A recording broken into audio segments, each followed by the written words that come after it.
Hey guys, and welcome back to my channel. So I wanted to do a quick video about the incident that happened in Montgomery, Alabama. I'm sure that you guys have seen it all over social media, where basically there was a black man who worked on a dock and he was telling a group of white men that they needed to move their boat, just doing his job. So the white men got really aggressive with him and they decided that they wanted to jump him. So they started to jump him, right? So naturally, a group of black people ran to his rescue and proceeded to beat up the white men, right? And it got really, really crazy. It got really chaotic. Like it turned into a really big brawl. Now, one of the craziest parts of the video was that there was a 16-year-old that I'm not sure if he was on a boat or if he was on another side of the dock. I'm not sure where he came from.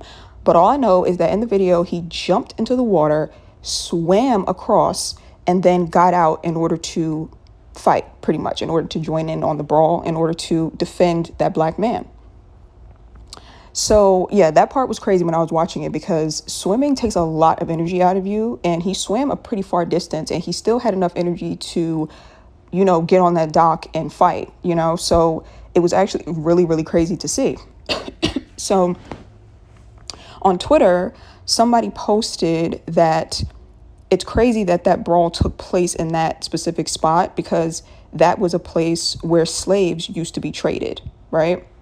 And immediately when I saw that tweet, I started getting intuitive downloads, right? And then I saw somebody ask, they said, is it possible that our ancestors could have been involved in that fight? Could our ancestors had taken over the bodies of the black people in that fight in order to get justice because they saw this black man getting jumped by these white men? And is it possible that the spirit of our ancestors, because like I said, that spot was a slave port, is it possible that they possessed these black people in order to fight, right? And the answer to that is yes. It's very much possible for that to happen. I know a lot of people don't believe in stuff like this because they think it sounds like some sort of sci-fi movie. It's very much reality. People get possessed by spirits. They do. And they either get possessed by spirits to do good things or they get possessed by spirits to do bad things. Like obviously there are demonic spirits that can come into somebody's vessel and cause them to do terrible, horrific things. But on the flip side, they could also possess a vessel in order to get justice in a situation or as a form of protection in a situation, right? And I strongly feel that that is exactly what happened on that dock, given the history and just given everything that took place when you watch the video. Like that 16-year-old having that much energy and strength to swim that far distance and then get out and still whoop ass, like that's superhuman strength. And I know some people might say, oh, it's because of adrenaline. And no. Adrenaline might have played a small role in it, but I'm here to tell you right now, there's something very spiritual behind everything that took place. And I wanted to give a quick story time about why I know for a fact that these things happen, because it has happened to me before.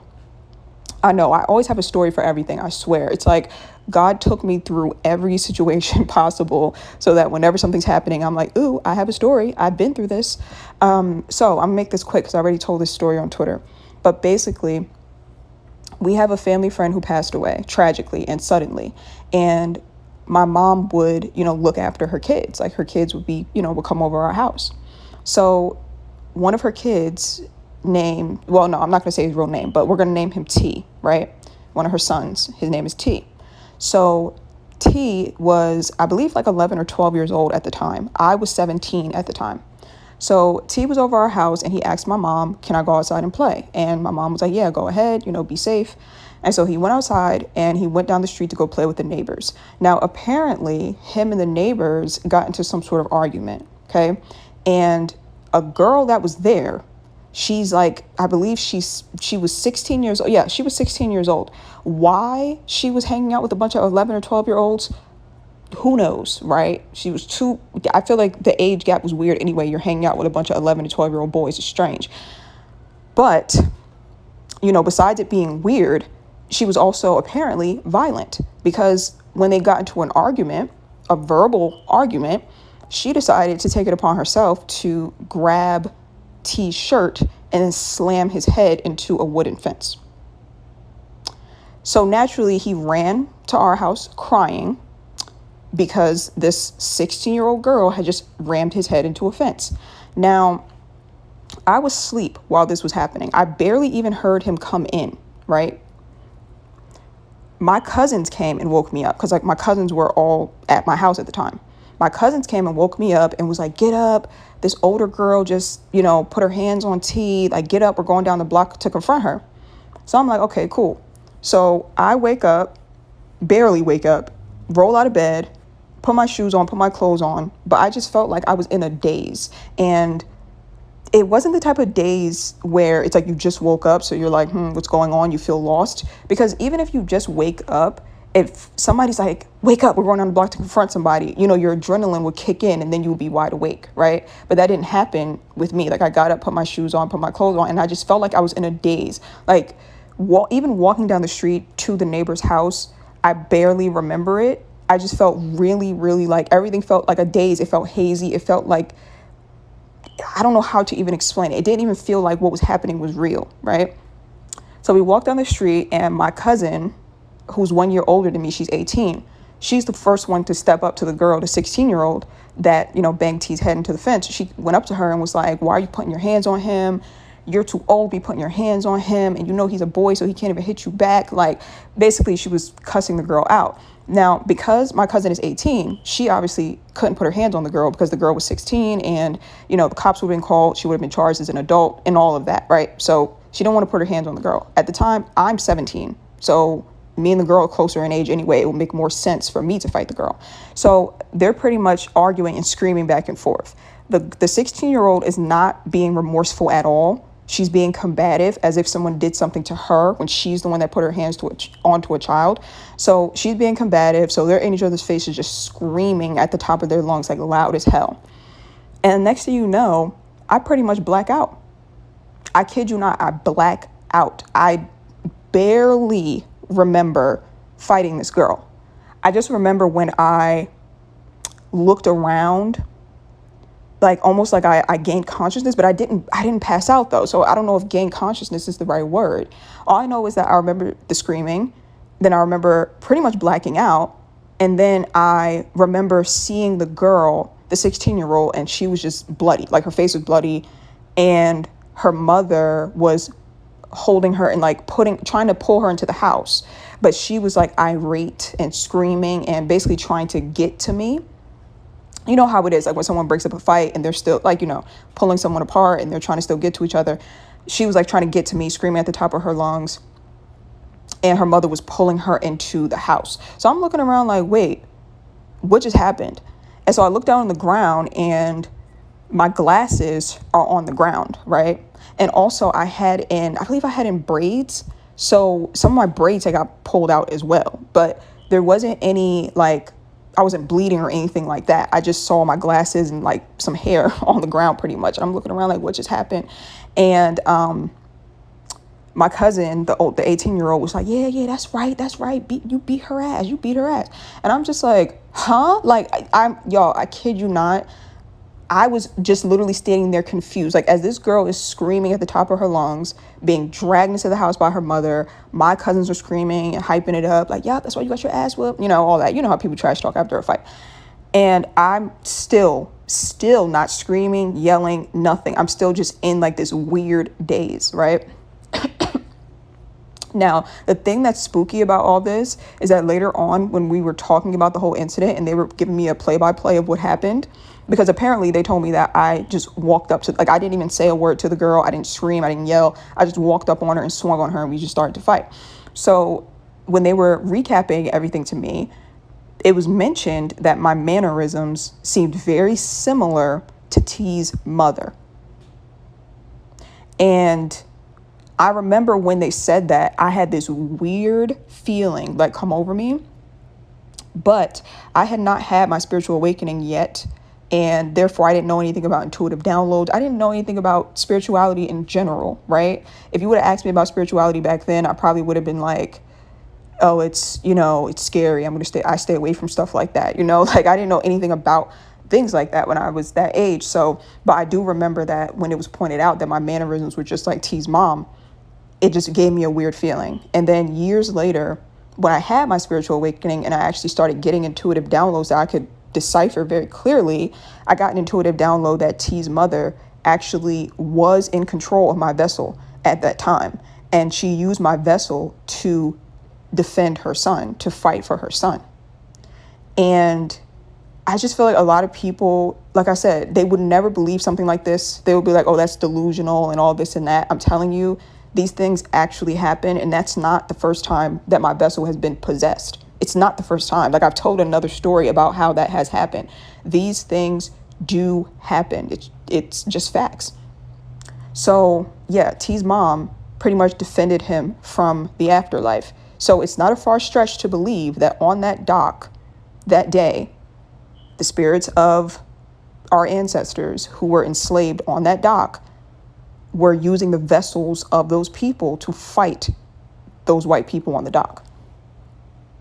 And sorry, I thought I heard somebody at my door. And yeah, that's pretty much all I wanted to say, like in terms of like the background of it. But I did pull cards as well, so I wanted to see what the cards have to say about this.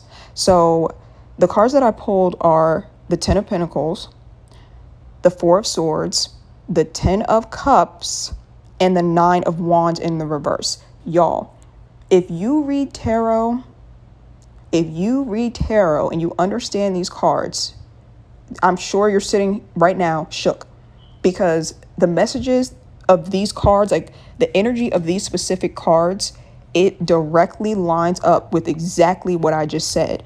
The 10 of Pentacles and the 10 of Cups, that's family, right? Both of those cards involve family. 10 of Pentacles being ancestry, literally ancestors in the 10 of Pentacles. So we have family, ancestors, we have the Four of Swords, which is peace.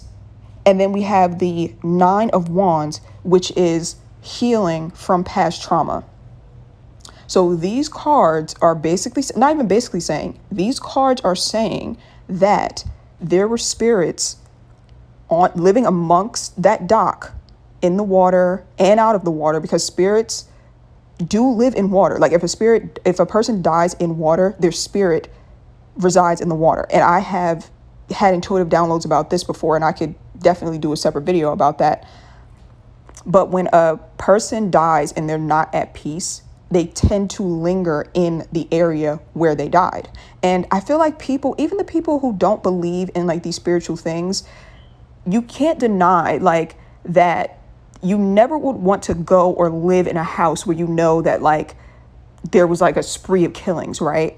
Like even the people who are like, oh, that's not true, like that's delusional. Ask them if they would want to go and sleep in like an abandoned house that's allegedly haunted. Ask them if they would want to live in a house where a whole family was like slaughtered in the house. Like, you see what I'm saying? Ask them, and I bet you they won't, because intuitively they know. Intuitively, we as human beings know that when someone dies in a horrific way, they linger. Their spirits linger. That's a fact. So basically what I'm seeing in these cards was that a lot of spirits on that dock and in the water were set free from this incident. Literally, the Four of Swords is being at peace, finally being at peace. Family, ancestors, releasing past trauma, the trauma of being enslaved. Because when someone dies in a horrific way, sometimes they'll linger because they cannot cross, or they feel like they don't want to cross until they get justice. Have you ever seen the movie The Lovely Bones?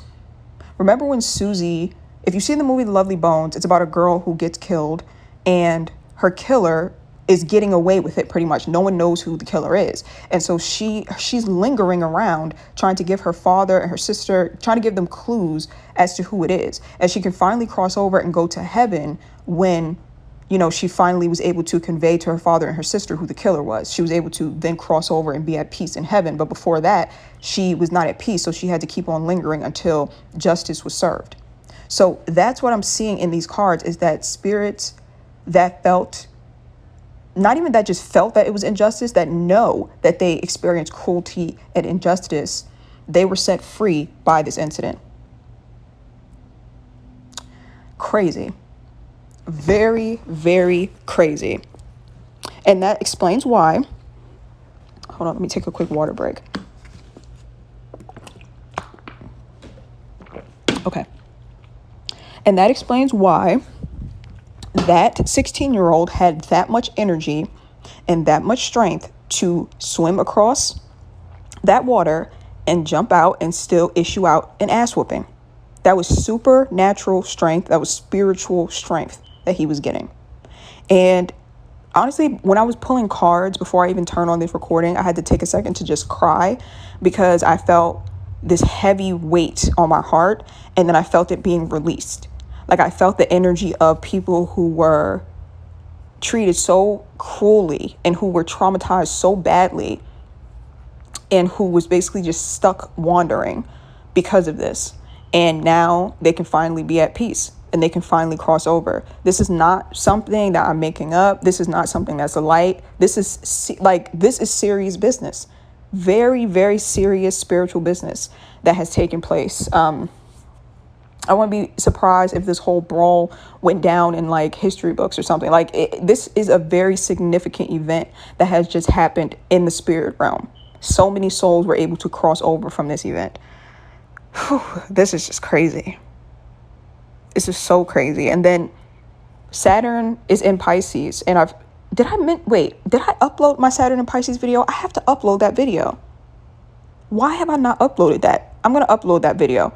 But in my Saturn and Pisces video, I talked about how people who have been treated cruelly by society in the past, how they're going to be getting revenge and they're going to be getting reparations, right?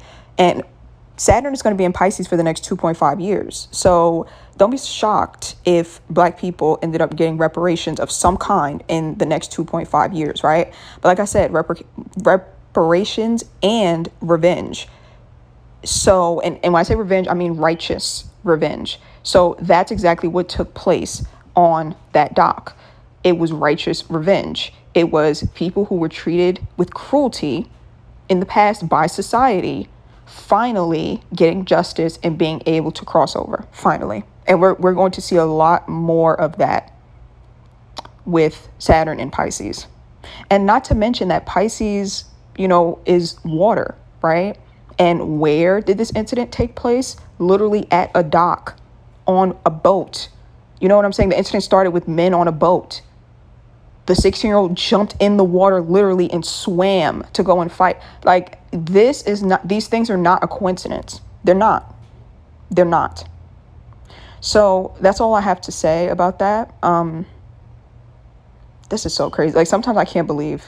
Sometimes I see why people have a hard time believing this stuff, because if I wasn't living it, stuff like this just always blows my mind, always. So, yeah, that's it. That's all I had to say. Let me know what you guys think in the comment section, and I love you, and I will see you in my next video.